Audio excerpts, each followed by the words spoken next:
Saving this old beat up old wrench. It's got weld marks on it.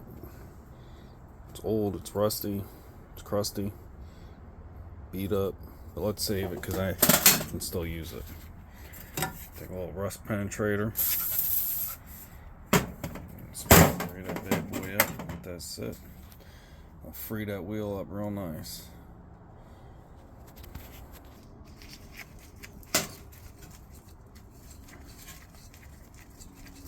Watch my last video, this thing wasn't moving at all. Just like that, you save the wrench. A little tight there. And you just work it back and forth until she moves. And she'll be brand new. I'll see you on the next one. Thank you. Be good.